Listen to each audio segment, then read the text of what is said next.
Yeah, right. Good morning. Me gustaría preguntarle cuál es su posición con respecto al Brexit y qué es lo que tendría de positivo estar dentro o fuera de Brexit para Reino Unido. So he wants to know your opinion on Brexit and what it means for Britain and what is your vision of post-Brexit Britain? Well, I voted on balance to leave. My party voted, my constituency voted 52% to 48, exactly as the country. So it's a very representative seat. And while some people have extreme views about it, I don't hold those, but I think it's right to get out, primarily for the two reasons that Labour voters voted very strongly in the north, and that is to be able to control our borders, and that our laws would be our laws and not subjected to European courts of justice. ¿Qué es lo que va a suceder finalmente, cree usted, con Brexit? ¿Y en cuánto tiempo? Porque hay mucha incertidumbre en la comunidad europea con respecto a la decisión que tome United Kingdom. So he said that there's a lot of uncertainty whether when Brexit will happen. So what do you think will happen and when will Brexit happen?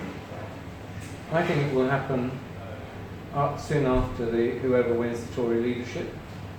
I think there'll be a dressing up of Mrs May's divorce settlement under another name, but it will be essentially that. We will then get a 2-year period for implementation. Boris Johnson didn't seem to know that without actually an agreement there's no implementation period, and I would hope during that period we will get a Canada-style free trade agreement or be moving towards that with the EU. And Jeremy Hunt, the other guy who's in the leadership contest, has got the ex-Prime Minister of Canada as part of his negotiating team, which I thought was quite a smart move. Okay, you want a Brexit soft? Yeah, absolutely. No, I mean, I would have voted yesterday. I don't know whether we're going to get the chance today to vote, but if the next government tries to get a hard Brexit, we just fall out, but we'll deny them funds to run the government. Yesterday, the Speaker rejected that amendment. Now, I don't know whether people have been able to rephrase the amendment today to get it into order so that we'd be able to vote, but if you crash out a Brexit, there will be no money for you. I understand. Another topic, what is your opinion about the relation in the United Kingdom and Latin American political relation? What is your opinion, what is your vision, respect and the offensive of the United States of America and Latin America, and what's your opinion and your position respect that with the Latin America? There's obviously a tension between us and America itself, the US. Largely from my side anyway, because of the intelligence schemes that we have, which are quite important. But I think the simple way that we lead what America wants, say, with Iran, is not very constructive and doesn't serve America well. I'm not an expert enough to know about Latin America. I mean, I've been to Chile to look at the pension scheme. When you started this, workers having portfolios in the private sector, which were perfectly all right when the world economy is going well, but not quite so good when it doesn't, because the risks weren't collectively shared, but the risks were actually put on each individual's table. La sociedad chilena dicen que se parece mucho a la sociedad del Reino Unido, pero nosotros tenemos salud privada, educación privada, los profesores están ahora protestando por tener una mejor educación. ¿Qué es lo que él recomendaría implementar en Chile para combatir la pobreza, la inequidad y la injusticia? So he's saying that Chilean and British societies are quite alike. So say if you were to go to the Chilean capital city, it looks like a European city, you think it'd be in Europe. So what he's saying is that healthcare is private in Chile, education is private in Chile, teachers aren't getting paid properly, professors aren't getting paid properly. So what he's asking you, what you would recommend what would be your solution to combat inequality, poverty, and injustice in the society of Chile?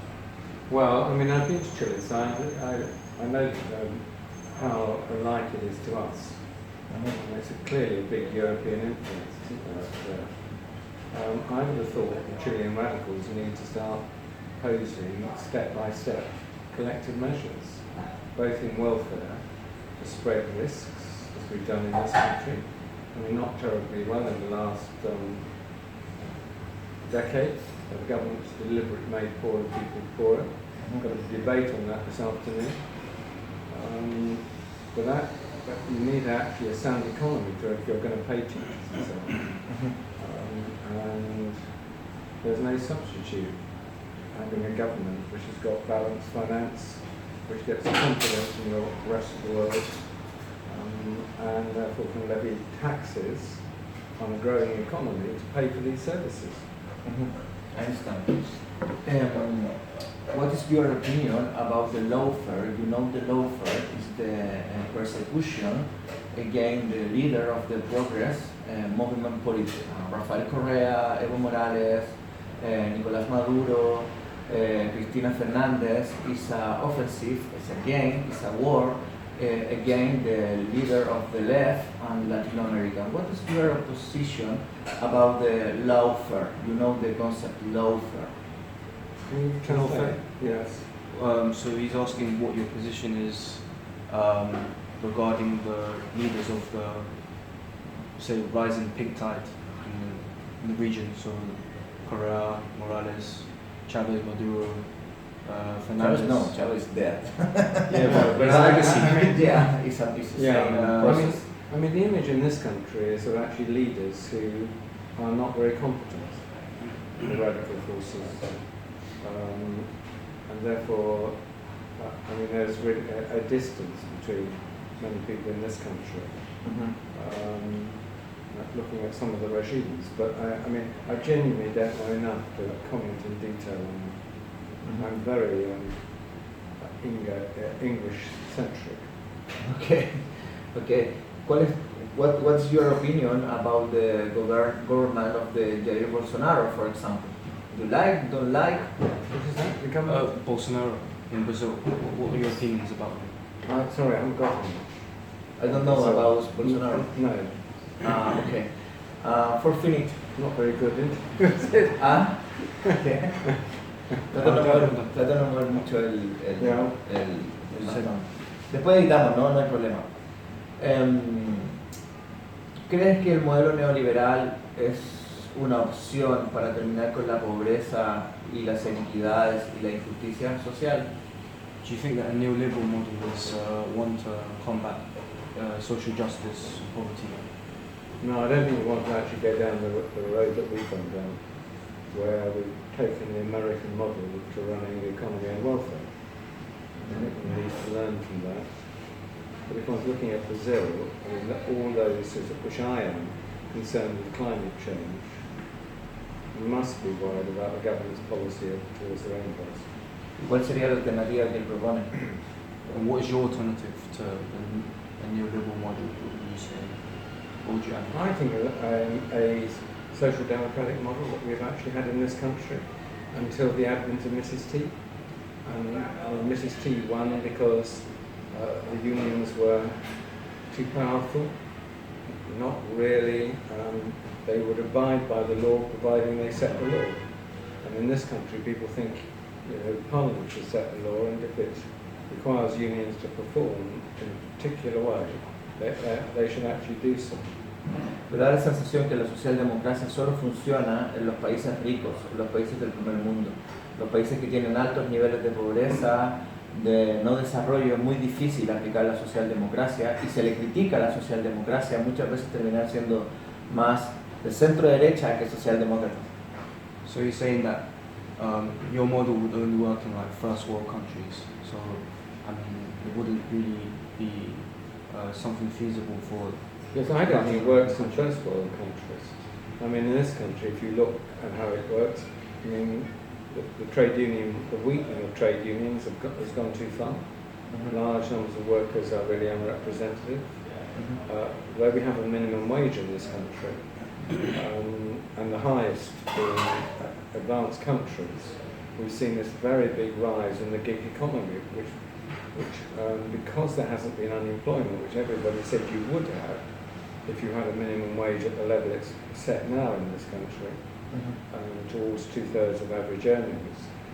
What we are seeing that the price of that is being paid by nearly 5 million people who are in contracts pushed into self-employment, on nil hours contracts, and so on. So the flexibility which came from unemployment now being disguised, I think, by 5 million, which is a very large part of the labour market. Okay. ¿Qué opinas sobre que Estados Unidos tenga más de 10 o 12 bases militares en Latinoamérica? So he's saying, what do you think about the US having more than 10 bases and spread across Latin America, military bases? Colombia, Perú, Chile, Brazil, Argentina. That's the result of any great imperial power. How you deal with that as it comes to the end of being that China's doing the same. Actually using its aid budget to take control of supplies of raw materials. They're just more subtle in controlling countries. And I think that will be one of the big issues that will, in Daniel's lifetime, won't be my lifetime, but it's there for everybody to see how serious this is. Yeah. Okay. Thank you so much. Very good. Thank you. Yeah.